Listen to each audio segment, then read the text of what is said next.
बस मैं इतना कहना चाहूँगी कि मुझे अपनी बेटी के लिए इंसाफ चाहिए। वो बीमारी से नहीं, वो सदमे से गई है। जो उसको टॉर्चर किया गया है वो उससे गई है। मुझे अपनी बेटी के लिए इंसाफ चाहिए बस। दे बात।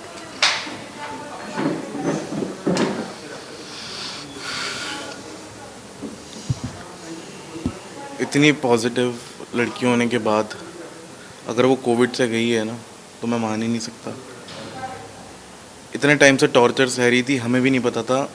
दुनिया के सब लोगों को, उसके फैंस, उसके फ्रेंड्स, हर किसी को थोड़ा सबको बता के गई है वो। अभी जब पता लग रहा है तो ऐसा लग रहा है कि काश पहले पता होता ये चीज़। गगन सेठी, रोनित सेठी, गबरू, देहरादून में रहता है। पूरा एड्रेस है मेरा उसके पास। अपने आप को वो बताता है कि मैं बहुत बड़ा क्रिमिनल हूँ, मेरे पास गन है, मेरे पास ये है, मैं तेरे भाई को मरवा दूंगा, मैं तेरे को मार दूंगा जान से। उसने बेल्टों से मारा, धमकी देता है, दिल्ली आके तेरे भाई को मरवा दूंगा, तुझे पता नहीं चलेगा। वो इंसान इस टाइम भागा हुआ है ना। वो हॉस्पिटल में आया, उन लोगों ने टॉर्चर करा दिव्या को, कॉल कर करके आईसीयू में कॉल कर करके उसको वीडियो कॉल करा। उसके यहाँ पे पंप लगा हुआ था, 100% पंप, कि वो बोल नहीं सकती थी। पंप उसको फोर्स कर रहा था ऑक्सीजन लेने के लिए, और वो वीडियो बना के आईजीटीवी पे डाल रहा है। मैं अंदर आईसीयू में गया हूँ, मैं उससे लिख के बात करता था क्योंकि वो बोल नहीं सकती थी। और वो दावा करता था कि हम लोग गलत हैं, हम घर में घुस गए हैं। मेरे मदर और मेरे फादर ने दिव्या को बॉम्बे में बनाया है। मेहनत उसने बहुत करी है, लेकिन पूरा सपोर्ट हमेशा फैमिली का रहा है। अभी कुछ 1-1.5 साल से, जब से मेरे फादर एक्सपायर हुए हैं, तब से हम सपोर्ट नहीं कर पा रहे थे, क्योंकि एक होता है इमोशनल ब्रेकडाउन होता है कि दिल्ली में भी संभालना, बॉम्बे में भी संभालना। दिव्या थोड़ी अकेली हो गई थी शायद, बट हमने कभी साथ नहीं छोड़ा उसका। अब वो उसको इतना टॉर्चर करता था कि मैं अगर आपको दिखाना शुरू करूं, इतने एविडेंस है मेरे पास कि उसको फांसी भी बहुत कम सज़ा है। ऑलरेडी उसके इतने केस चल रहे हैं, बेल पे आउट है, तो भी बंदे में इतना दम है कि वो ऐसा क्राइम कर रहा है। और बॉम्बे पुलिस के मैं गया एफआईआर लिखवाने, उन्होंने बोला कि कोविड से डेथ हो गई है आपकी सिस्टर की, तो हम एफआईआर नहीं कर सकते। तो मुझे पता नहीं आगे क्या करना चाहिए, क्योंकि सपोर्ट तो मेरे पास बहुत सारा है, लेकिन जो लीगल मेरे को अथॉरिटीज़ से हेल्प चाहिए वो मुझे नहीं मिल रही है। बस मेरे को यही है कि मेरे को जस्टिस चाहिए, और गगन सेठी मेरे को मेरे सामने चाहिए। और मैं देखूँगा कितना बड़ा गुंडा है वो। मैं देखना चाहता हूँ कितनी गन्स है उसके पास और कितना बड़ा क्रिमिनल है। दिव्या को मारता था वो यहाँ पे ये पैचेस। मैं आईसीयू में गया हूँ, उसके पैरों पे भी पैचेस। वो देहरादून गई है शादी होने के बाद, और उसके बाद वहाँ पे मेरे को पता लगा, आज पता लग रहा है मुझे, कि वहाँ पे उसको नौकरानी बना के रखते थे। उसको उसकी सास ने भी मारा है, उससे गोल्ड लिया है, सब चीज़ें ली हैं। मतलब मैं बता नहीं सकता। उसकी फ्रेंड, इतनी क्लोज फ्रेंड, मैं नाम नहीं लूँगा उसका, उसके भाई की पूरी इन्फॉर्मेशन निकाल ली कि देख मुझको सब पता है इसके भाई के बारे में, तो तू समझ जा मैं क्या चीज़ हूँ। सिर्फ दाढ़ी बढ़ा लेने से, नाम गबरू रख लेने से इंसान मर्द नहीं बनता, औरत की इज्जत करनी पड़ती है। और दिव्या जैसी लड़की इतनी शरीफ, इतनी भोली कि पूरी इंडस्ट्री जानती है उसको, वो उसको टॉर्चर करता रहा। इतनी सहमी हुई, डरी हुई कि उसको ये डर लगता था कि मेरे पापा चले गए, मेरे भाई को कुछ ना हो जाए, मेरी मम्मी को कुछ ना हो जाए। इतना नाम उसका 10-11 साल से उसने जो लगातार शोज किए हैं ना, वो खुद से सब मेहनत करने के बाद यहाँ पहुँची है। एक अकाउंट वेरीफाई करने के लिए उस आदमी ने शादी करी उससे। मुझे नहीं पता किसने हेल्प करी उसकी, टाइम्स ऑफ इंडिया कौन है मुझे नहीं पता, लेकिन मैं खुलेआम उसको बोलता हूँ कि भाई तू, अगर तेरे में दम है ना गबरू सेठी, तो तू आजा सामने और तब बात करियो। अगर पुलिस नहीं मानती तो हम बात करते हैं, कोई बात नहीं। एक बार फ़ोन नहीं आया उस आदमी का। मैं आपको दिखाना शुरू करूँगा ना, तो आप हैरान रह जाएंगे कि वो मारता कैसे था। अभी तक मैंने कुछ आउट नहीं किया है। पहली चीज़ ये, जो मेरी बहन ने लेटर लिखा, ठीक 7 नवंबर 2020 को उसने लेटर लिखा।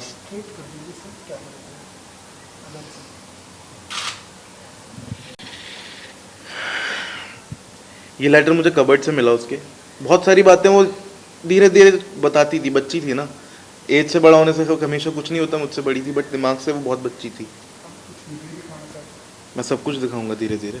ये एनसी ओशिवारा थाने में, जो वो पहले ही करा के गई थी। मैं आपको ऑडियो भी सुनाऊंगा, बस ऑडियो भी है, बट आपको सुना नहीं पाएंगे, वो इतनी गंदी है। ये उसके घर का एड्रेस है।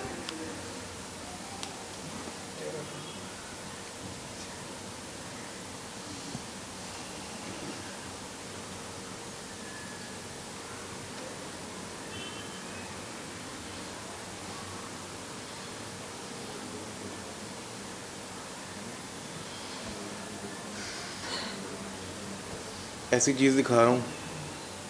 अगर इसके बाद भी एक्शन नहीं लिया तो फ़ायदा नहीं है इस इंडस्ट्री में काम करने का। मैं सब एक्टर्स को बोलूँगा कि आप लो लाइफ जी रहे हो, अगर आपकी कोई मदद करने नहीं आता इसके बाद, इस टॉर्चर के बाद, बेल्ट से मारना उसको, बक्कल निकाल के। ये उसने बोला वो सेट पे गिरी थी, आज से बहुत टाइम पहले इंडिया फोरम्स पे ये आर्टिकल आया था, गगन ने उसको मारा था।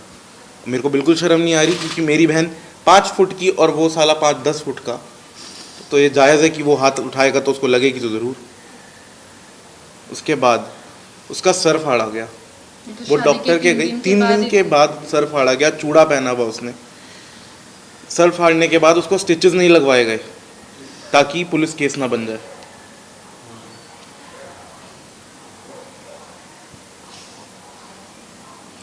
लोगों को बताती रही वो कि मेरे को, हमें नहीं बताया क्योंकि हम शायद कमज़ोर पड़ जाते और यहाँ आके एक्शन ले लेते कुछ। वो लोगों को चैट देती थी, लिखती थी उनको कि मैं बहुत तकलीफ़ में हूँ।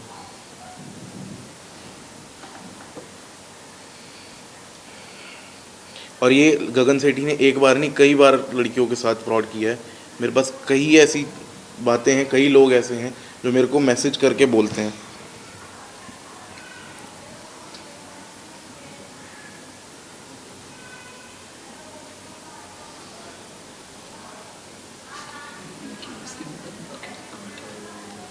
मैं आपको रिकॉर्डिंग सुनना चाहेंगे अगर आप, तो मैं ज़रूर सुनाऊंगा आपको, ताकि आप, लोग मेरे से सवाल कर रहे हैं सोशल हैंडल्स पे कि आप लोग पहले कहाँ थे, अगर ऐसा था तो उन्होंने शादी क्यों की। कभी कभी क्या होता है, आदमी कमज़ोर इतना पड़ जाता है ना कि उसको समझ नहीं आता वो क्या करे। मैं आपको रिकॉर्डिंग सुनाता हूँ।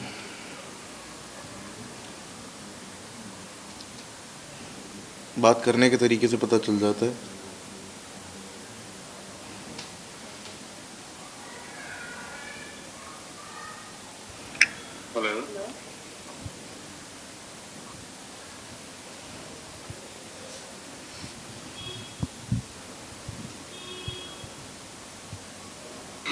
नैना है आपके पास? हाँ वही है। ये तो बहुत गलत है, ये सुना नहीं पाऊंगा शायद मैं। सुनाएंगे तो कोई सुन भी नहीं पाएगा। आपको ये बीप मुझे डालनी करने पड़ेगी भी इसमें। डालनी। आप बोलते हैं तो मैं प्ले कर देता हूँ, चाहते हैं प्ले करूँ मैं? काफ़ी बीप डालनी पड़ जाएंगी आपको। सब गाली मुझे दी। कोई दिक्कत नहीं है, मेरे को कोई दिक्कत नहीं है। आप लोग कंफर्टेबल हैं, आप, ये आपके लिए है। आप रिपोर्टर्स हैं, आपको पता होना चाहिए किस लेवल का ये चीज़ हुई है यहाँ पे। अब सुशांत का जब केस हुआ था वहाँ पे कोई एविडेंस नहीं था, कोई गवाह नहीं था बोलने वाला। यहाँ पूरी दुनिया गवाह है। मेरा इंस्टाग्राम, से बात। मतलब मैं यूज़ नहीं करता था और आज मेरा इंस्टाग्राम भरा हुआ है दिव्या के लिए। सब बोल रहे हैं कि हमें सब कुछ पता है, दिव्या दीदी हमसे शेयर करती थी, उसके फैंस, उसके जितने भी लोग थे आसपास के, सिर्फ हमें नहीं बताया क्योंकि हमें दर्द होता शायद।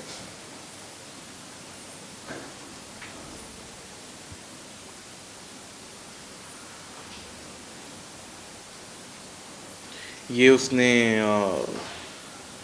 स्क्रीनशॉट हैं ये कुछ, उसने जिसमें लिखा हुआ है। हाँ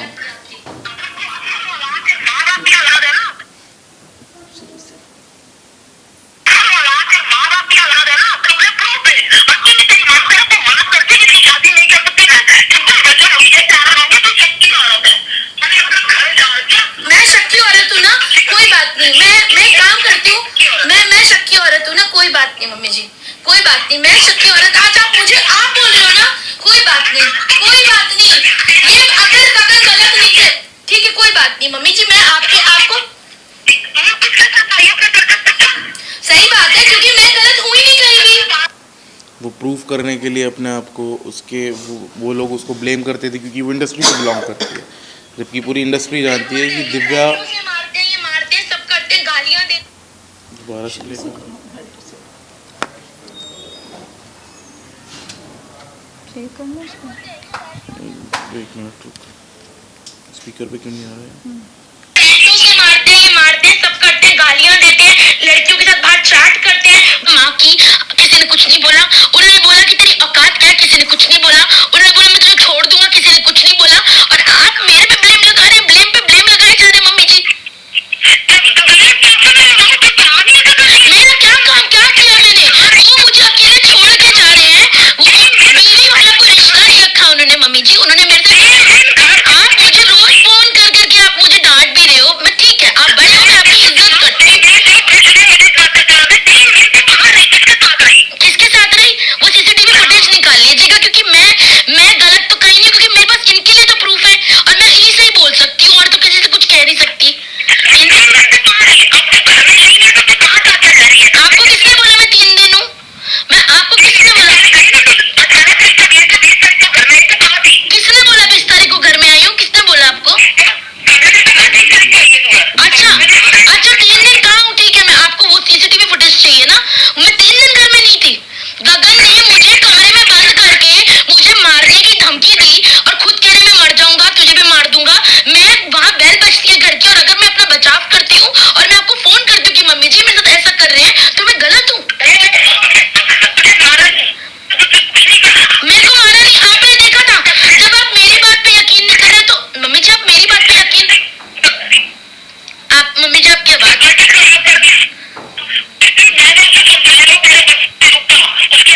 हाँ तो उन्होंने केक नहीं खिलाया मुझे, विश भी नहीं किया उन्होंने मुझे। किसने एक रिकॉर्डिंग इतनी गलत है सुना नहीं सकते हैं। और बहुत सारी रिकॉर्ड्स हैं जिसमें कि जूते चप्पल से मारा, बेल्ट से मारा। और दिव्या ने कभी हमें नहीं बताया कि मम्मी परेशान होंगी, क्योंकि अभी पापा गए हैं तो मम्मी को बहुत दुख होगा कि उसने अपनी मर्जी से शादी करी। आज हमें पता चला कि शादी भी ज़बरदस्ती धमकी देके कि तेरे भाई को मरवा दूंगा, तब शादी करी है उससे, सिर्फ वेरीफाई काउंट करने के लिए। इतना डरती थी उससे वो, हमने कई बार हेल्प करने की भी सोची उसकी, थोड़ा सा सेंटर में आ जाएगा। हमने कई बार हेल्प करने की भी सोची। जैसे मैंने कई बार उसको फ़ोन किया कि मैं दिव्या कहाँ है, मैं आता हूँ। उसने इतना डरती थी उससे, उसने मुझे आज तक, इतना क्लोज फ्रेंड था, उसने आज तक मुझे अपना घर का एड्रेस नहीं बताया 2 साल से, ताकि मैं उसके घर पे आके उसकी हेल्प ना कर पाऊँ। इतना गगन से डरती थी वो। मम्मी पापा नहीं आ पाए, ना चिंटू आ पाया घर पे, इतना डरा के रखा था उसने उसको। वो घर जो मैंने बनाया, दिव्या को सेटल किया, मेरा बेटा मुंबई आया ऑफिस के काम से, गगन ने कह दिया वो घर में नहीं आएगा। मेरा बेटा 10 दिन होटल में ठहरा, दिव्या रोती रही, इससे होटल में मिलने जाती थी, लेकिन उसने उसको घर में नहीं आने दिया गगन ने।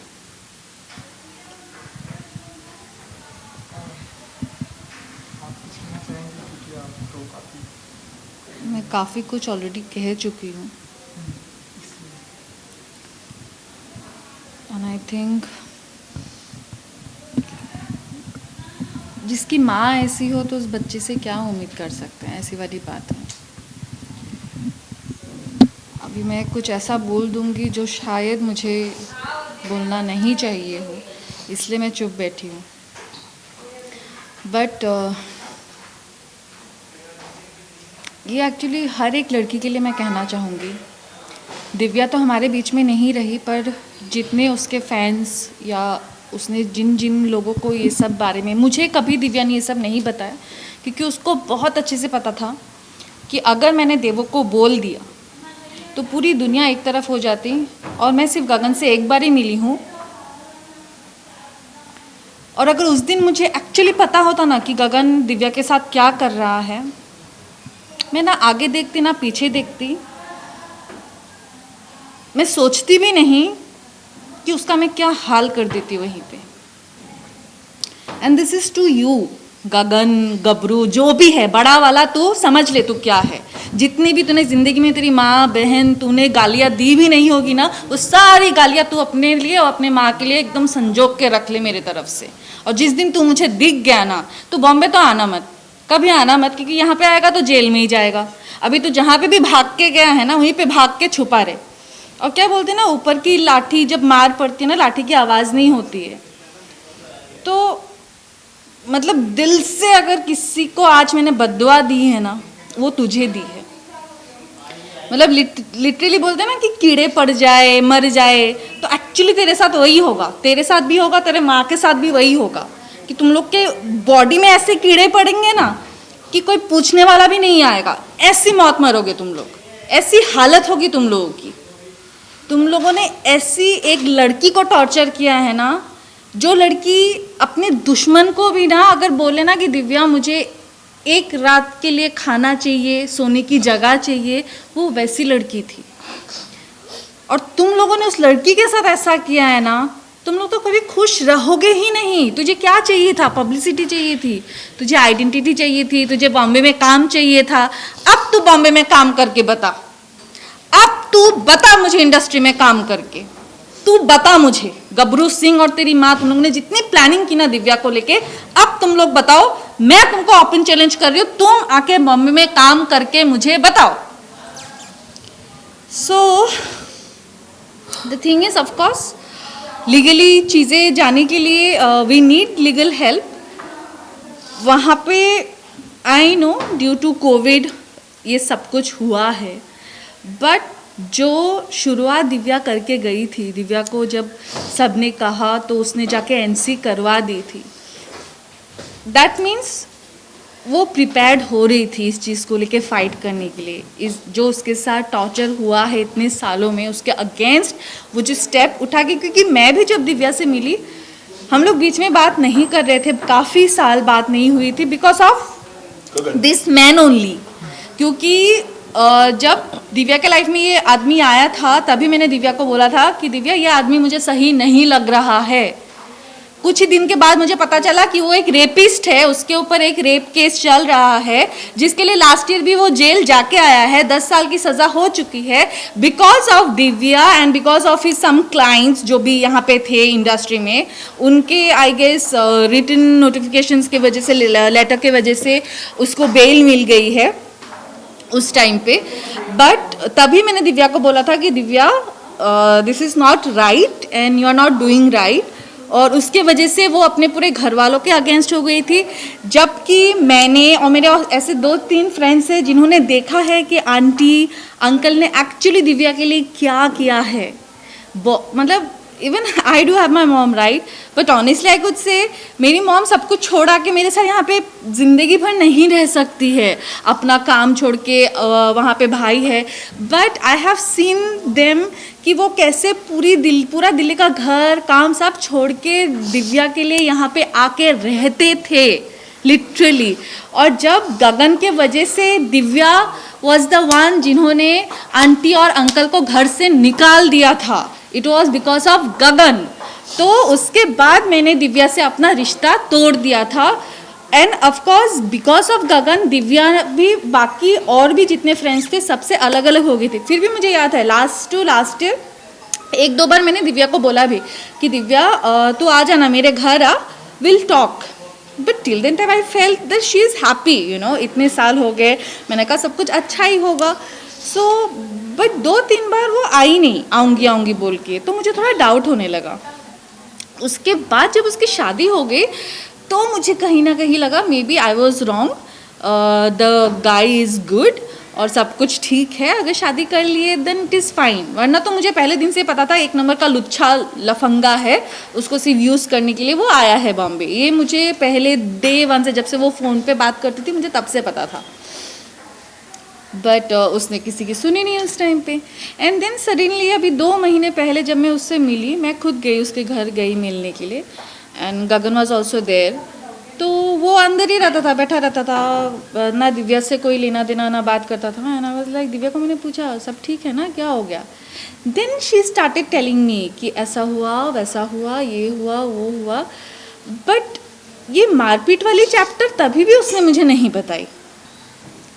देन फिर उसने मुझे बोला कि हम दोनों का डिवोर्स होने वाला है, उसको डिवोर्स चाहिए। मैंने कहा अच्छा। But she pretended as if like she is very strong now. और दोस्त ने मुझे बोला कि देवो तू जैसा मुझे चाहती थी ना मैं बन जाऊँ, मैं वैसे ही बन गई हूँ। अभी हम सोलो ट्रिप्स करेंगे, हम घूमेंगे, एंजॉय करेंगे, इनके पीछे अभी हम रोएंगे नहीं। मैंने कहा ओके वेरी गुड। तो कुछ दिन के बाद गगन चला गया देहरादून, जहाँ पे भी घर है। अभी देहरादून गया है, कहाँ गया है मुझे नहीं पता। वो दिव्या को बोल के गया कि वो जा रहा है। उसके पहले भी बीच में उसकी मारपीट वगैरह हुई है। तो मैंने दिव्या को तभी बोला कि दिव्या तू NC करवा दे, तू कंप्लेन क्यों नहीं करती है, FIR क्यों नहीं करती है। शी वॉज लाइक मैं करूँगी। तभी उसको बीच में गगन की जो गर्लफ्रेंड्स हैं, so this is for you also girls, be careful. अगर आपको दूसरी दिव्या तीसरी दिव्या बनना है, शौक से बनिए, बट अगर आपको ये एडवाइस लग रहा है कि सही है आपके लिए और आपके घर वालों के लिए, तो आप लोग पहले से ही अभी एक एक FIR करके उसके नाम पे रख दीजिए। सो उसके बाद दिव्या को मैं बीच में मिली तो उसने बोला मैंने NC करवा दी है। मैंने कहा वेरी गुड, क्योंकि वो बीच में करवा चौथ के दिन आया था तो उस दिन भी मारपीट करके गया है, करवा चौथ के दिन भी। और बीच में तो वो उसका गोल्ड वोल्ड ये सब लेके तो भाग ही चुका था।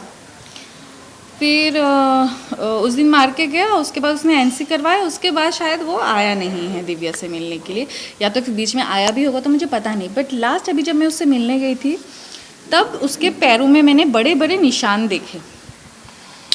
एंड मैंने उसको पूछा कि ये क्या है, ये कहाँ से लग गया। तब भी उस लड़की ने मुझे एक बार नहीं बोला कि ये गगन ने मारा है करके। उसने मुझे बोला कि लाइट शूट पे लग गया, बट आई अंडरस्टूड कि गगन ने मारा है। उसके बाद जब मैं घर पे आई देन शी टोल्ड मी कि करवा चौथ के दिन वो आया था और उस दिन मुझे मार के गया है। सो दिव्या माई जो मुझे लग रहा है, she is a very soft and pure soul. मतलब वो बस अपने पॉइंट को कहीं ना कहीं, बिकॉज शी नोज़ कि पूरी दुनिया ने उसको समझाया था और वो अकेले उस इंसान के साथ खड़ी थी। अगर उस टाइम पे दिव्या उस कमीने के साथ खड़ी नहीं होती ना तो अभी तक वो जेल पे सड़ रहा होता। सो बिकॉज ऑफ दिव्या आज वो बाहर घूम रहा है, एंड बिकॉज ऑफ हिम आज दिव्या हमारे पास नहीं है। सो जैसे बोलते हैं ना कि भगवान का जो मार होता है लाठी का, उसका आवाज़ नहीं होता है, तो उसके साथ वही होगा। बट स्टिल जो लीगल प्रोसेस है, जो प्रोसीड्योर है, हम अगर हमें लीगली हेल्प नहीं मिलेगी इस चीज़ को लेके फाइट करने के लिए, देन यू नो जो जस्टिस सिस्टम है ना, जो जुडिशरी सिस्टम है, उसमें से लोगों का भरोसा उठ जाएगा। Criminal already. सो ऑलरेडी उसके ऊपर केस चल रहा है, 10 साल की सज़ा हो चुकी है। एंड आफ्टर दैट ऑल्सो अगर उसके अभी हम ऐसा नहीं है कि कुछ हम लोग खुद से बना के या कुछ, every evidence we have, every proof we have, You can Google it. you know, everything we have. अगर आप फिर भी एक FIR दर्ज नहीं कर रहे हो, then definitely कुछ ना कुछ तो कहीं तो प्रॉब्लम है ना, जिस प्रॉब्लम के वजह से मे बी कोई हिम्मत नहीं करता होगा। ये शायद बहुत ऐसी लड़कियां होंगी जो ऐसे सफ़र कर रहे हैं और हिम्मत कर नहीं पाते, क्योंकि जब हिम्मत करते हैं ना तो सामने वाला कोई मदद ही नहीं करता। पहले तो जो दोस्त करते रहेंगे, 100 में से 90 तो पीछे ऐसे ही हट जाएंगे कि भाई दूसरों का पछड़ा है, हमें क्यों पढ़ना है। अरे भाई जब दूसरे का पछड़ा है तो तुम आए क्यों दोस्ती के नाम पे, पहली बात। सेकंड चीज़, अगर लीगली हमें हेल्प नहीं मिलेगी तो कोई कैसे हिम्मत करेगा कि किसी के उनके साथ जो हो रहा है टॉर्चर या जो भी गलत चीज़ हो रही है उसके अगेंस्ट कुछ बोलने के लिए, जब सामने वाला हेल्प करने के लिए तैयार नहीं होगा। एक नॉर्मल सिटीजन कहाँ जाएगा, लीगल हेल्प के लिए जाएगा ना कि भाई मेरी मदद करो। बस सामने वाला ही अगर बोल देगा कि नहीं ऐसा है वैसा है वो है, अरे you are here to help the normal Indian citizen, right.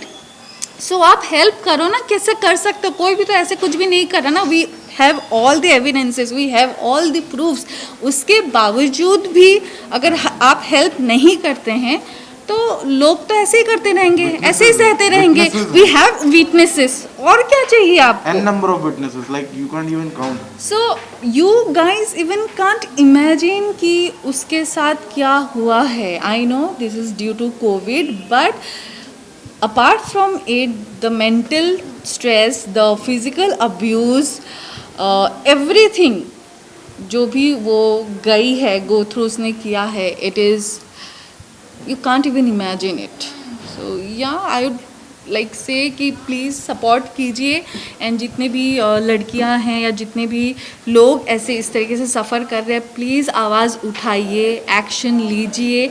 अगर टाइम पे एक्शन नहीं लेंगे देन फिर से ऐसे ही होता ही रहेगा. ऐसा होता आया है और ऐसे ही होता रहेगा. सो या that's all. Thank you. Thank you.